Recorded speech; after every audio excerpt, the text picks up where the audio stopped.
Hey everyone, how y'all doing? So it's time to go over all the knives I carried for the week, and this is week number 41 of 2023. And it went from Monday, October 9th through Sunday, October 15th. And yeah, I carried 8 different knives throughout the week, and every day I carried 2 knives. I carried a secondary, which was a Swiss Army knife, and then a main folder. So I guess we'll get the Swiss Army knives out of the way. Um, I carried 3 different Victorinox knives, and I started out Monday, Tuesday, and Wednesday carrying the Compact. Now, this is an awesome Victorinox for EDC carry, everyday carry. You get your main blade, which we all know is pretty nice. Then you get the combo tool, the combination cap lifter, can opener, screwdrivers, wire stripper. Kind of eliminates one of the 2 tools you usually have. You usually have a can opener and a bottle opener. This is all in one. I really like that tool. And then, of course, a nice pair of scissors on here. Absolutely use them a lot. Then on the back, you get a corkscrew, and comes with a mini screwdriver. Pretty handy. There's a straight pin right there hidden in that hole. And this also has the parcel hook, which I actually do like. I find uses for this all the time, along with the corkscrew. I just use a corkscrew to untie the drawstring on my sweatpants. They were tied, I don't know, like 2 different knots, man. I couldn't get it done. I used the corkscrew to dig in there, pull it loose. Actually, on the Compact, it has a nail file in the back of the hook, and then your standard toothpick and tweezers, but it also has a pressurized ballpoint pen, so that's pretty handy. So yeah, I carried this quite a lot this week. Made it through Monday, Tuesday, and Wednesday. Then Thursday, I'm right. Let me just check. Yeah, Thursday, I switched over to the Super Tinker, which I just got.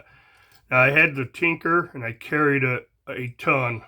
Carried it for a long time, and I decided to get the Super Tinker. And this has your normal can opener, bottle opener combinations, right? Where the Compact eliminates the one. Awesome pair of scissors. Now the Tinker doesn't have the scissors, so the Super Tinker does. And then you have the small blade, large blade.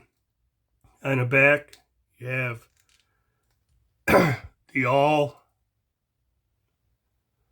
reamer. This has a sewing eye in it. This also has a parcel hook, and the Compact has a nail file there. This one doesn't. And the 3D Phillips, back Phillips, which works good. So I like having Phillips capability with a real Phillips head screwdriver. Plus toothpick, tweezers, and yeah, the Super Tinker is pretty handy knife. Like I said, I carried the Tinker for a long time, which doesn't have the scissors or the hook, and that got me through a lot of stuff. So Super Tinker is going to be good. Now, that was Thursday, Friday. Saturday and Sunday, I carried the Explorer. Now this has quite a few more tools. You get your 2 knife blades. You get your small knife, big knife. You get the scissors, which is the same as any other 2. They work excellent. Your can opener, bottle opener dual here. This has even better Phillips head screwdriver inline. Comes out the end instead of the back. I really like that. And it doesn't lock, but boy, I tell you, it is strong. You really have to break that. Plus, it has a half stop also. And a little magnifying glass, which I find myself using. It's like, comes in so handy, especially I had trouble in low light conditions anymore. And grabbing one of my nights that had the magnifying glass in it is excellent. Works good for me. On the back, you get the all reamer, like on the other ones. You get the parcel hook, corkscrew. I have the mini screwdriver in here and a straight pin in that hole. And yeah, I like the. I don't know which one I like better. As you can see, kind of goes up in size. This is a two layer knife.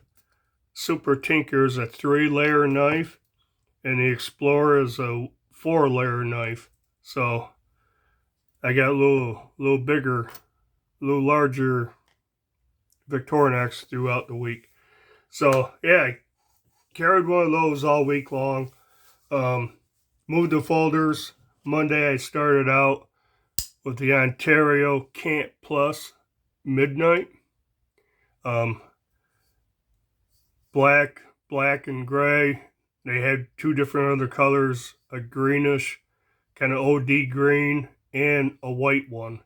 I do have all three of these, but the only one I've really carried is the Midnight, this one here. I haven't really carried the other two at all, but let me tell you, this is one heck of a budget knife. You can buy this for like $10, and it shoots way above its pay grade. I'm just almost lost for words how this actually feels in hand, how solid, how well made it is. Now, it is only 420 stainless steel. Definitely not the best steel in the world, but you know what?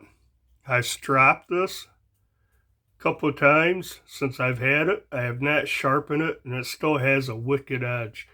And it's not a heavy user. It's, light use to medium, but it's holding up good. FRN scales or GFN, whichever they want to call it.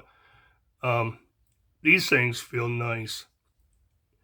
Being a lockback and everything with full nested steel liners, this thing is solid. The plastic here feels nice. Doesn't feel like cheap plastic at all. Ergos are excellent. Very lightweight. Can't remember how much this thing weighs. Maybe 3 ounces. A little less than 3 ounces, I believe. Deep carry. Semi-deep carry. Left hand or right hand pocket clip. Reversible, so it's ambidextrous. Like I said, it's back lock. The lockup on this thing is rock solid. No up and down rock, no side to side. This thing doesn't flex. You can't squeeze the handles together. Awesome knife for $10. That's why I bought all 3 colors when I bought one. Can't beat it for $10. Like I said, this thing shoots way above its price range. But I carried that Monday. Tuesday, I carried the Rough Rider Apta with a Warncliffe blue micarta covers, and this is listed on Smoky Mountain as a sheep's foot blade. I think it's more of a Warncliffe myself because it's pretty straight edge, and just the way this comes down, if it came down a little sharper, a little more round, and he had a little more of a belly. I'd call it a sheep's foot, but it could be either or, I guess. This is a cool knife. This thing, I can't even remember how much it cost. I should have looked it up, but not very expensive. Awesome walk and talk on this.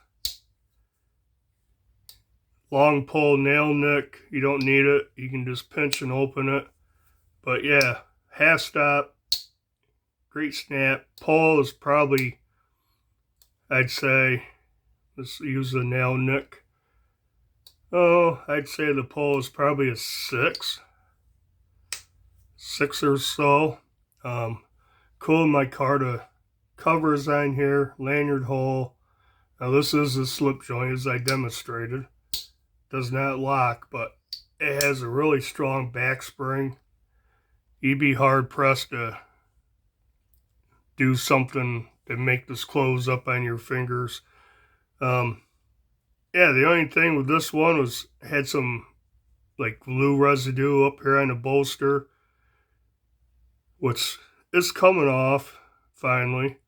But I didn't mention it's VG10 steel.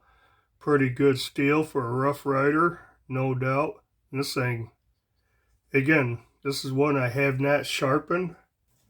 I have stropped it, maybe hit it on the ceramic rod. But yeah, nice and smooth, nice clean cuts. This thing's pretty awesome. So I carried this, just dropped in my pocket. I didn't carry it in a slip or anything. Pocket dropped this one. It's got a little bit of weight to it, but it's not bad. So, carried the Apta. Wednesday, I dug out an old Kershaw. Probably one of my favorite budget Kershaws. My son actually got this for me a long time ago. And it's the Kershaw Thistle. Long discontinued. You'd probably be hard pressed to find one on any website. You know, dealer site, maybe eBay or someplace. You might be able to find it. But this is when they're going out of stock, when they're liquidating them or whatever. This thing was going for $13. And I believe it was only, I think my son paid, it was like $14 when I got it. But awesome budget knife.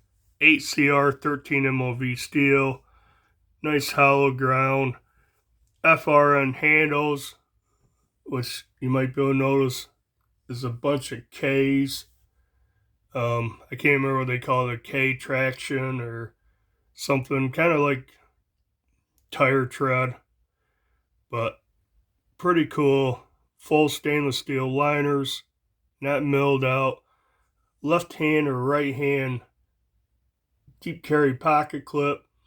Now the pocket clip is small, has button head screws, not a lot of room.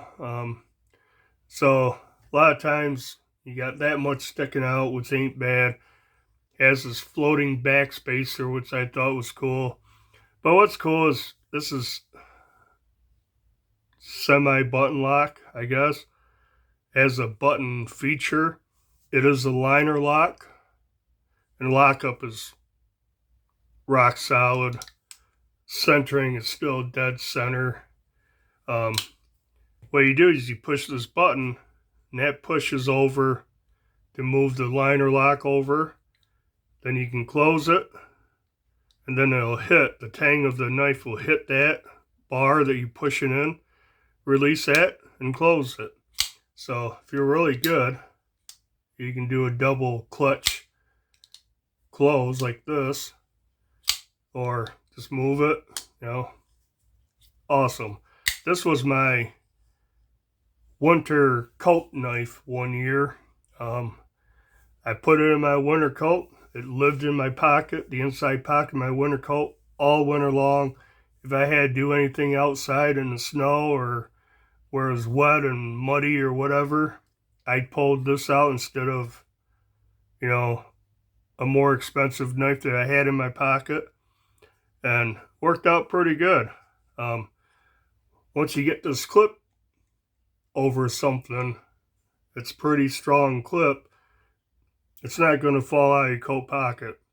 I mean, I throw my coat off, like when I got to work, I'd throw it off, throw it up on the coat rack, and then it'd fall off and lay on the floor, and this thing never came loose out of the pocket.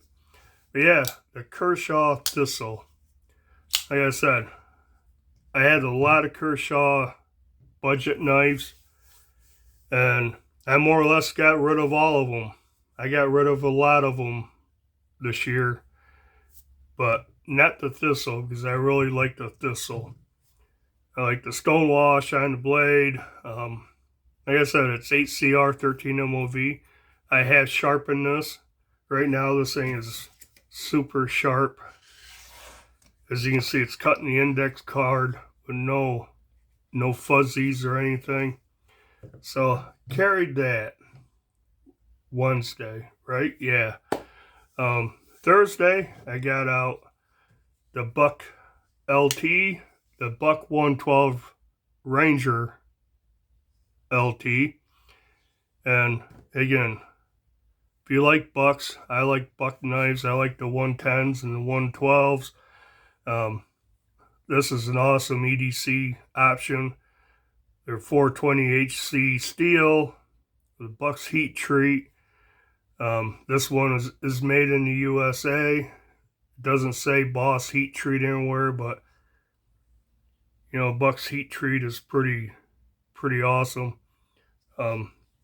Same size and dimensions as the regular 112, same thickness, same length. The clip might be just a little less right here, but awesome EDC carry. Obviously no pocket clip. I just dropped this in my pocket, and it does have a lanyard hole if you want to put a lanyard on it. Good traction with this kind of diamond pattern here. Feels great in hand. No sharp spots, no hot spots. The inner edge of the plastic here, couple places a little bit sharp, but that could be sanded down real easy. Doesn't bother me when I'm using it. Awesome EDC knife. And these things are inexpensive. They're like 20 bucks.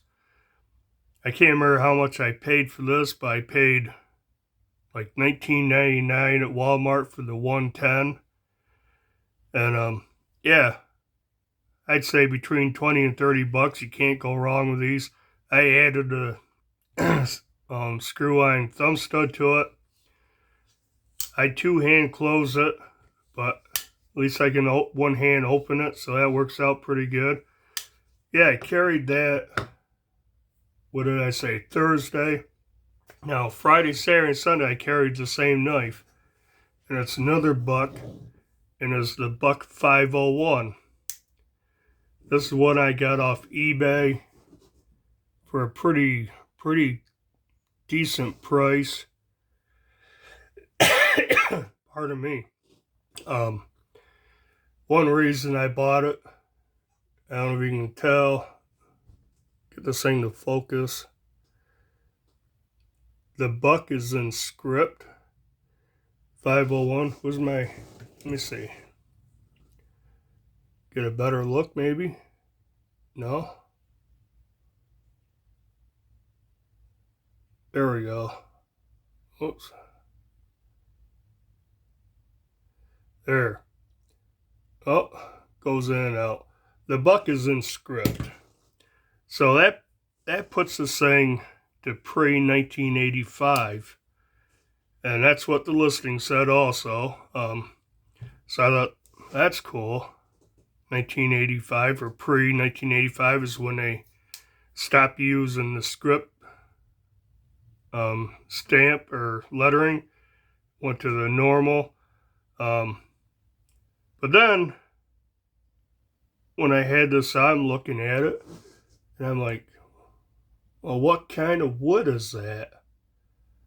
And I'm looking, and yeah, I got the magnifying glass out, looking at it. I can see the scratches where somebody's cleaned it with I don't know, light sandpaper or a scrubby pad. But then I noticed the pattern up and down and left to right. This is micarta. It's not even wood. This is micarta. So looking that up, they stopped using the micarta in 1980. So someplace, and I can't remember how it went. So it's pre-1980, but it's after 1978 because of this only has two pins, and yeah, I can't remember how that worked out. But someplace between 1978 and 1980 model. There's no date codes. That was before they started putting date codes on there. But yeah, I carried this for 3 days. This is pretty awesome carry. And again, I bought a sheath for this, a belt sheath. I didn't use. I just dropped this in my pocket. You can tell the blade has been sharpened quite a bit. It took me, I had a hard time getting a good edge on this when I got it. I sharpened it a lot. I worked on it a lot to get the edge it has, which is pretty good. Oh, I got some blue flakes on there.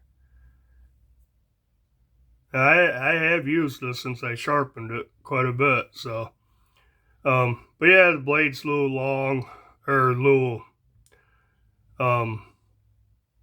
shorter than it should probably be.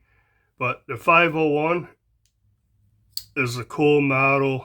I would buy a new version of the 501. Makes a good EDC knife. Not real heavy at all. Very nice looking. But yeah, that is actually micarta. I just assumed it was wood, but looking at it, you look at it really close, you can see the weave of the micarta. So pretty cool. I think they had a burgundy color or maroon, which this might be. They also had a black one, and I don't know, I think they had 3 different color versions of it. But yeah, I really enjoyed carrying that for 3 days. It's one that's going to be carried more often, but you can see I didn't do a very good job sharpening it. The bevel's a lot wider up here around the belly than down here on the flat. But anyways, it's sharp, it cuts. Centering, not too bad. It's off to the left just a little bit. But yeah, that's it. That's all the knives I carried for the week. And guess that'll do it for this video. Do the usual like, comment, and subscribe. Until next video, bye.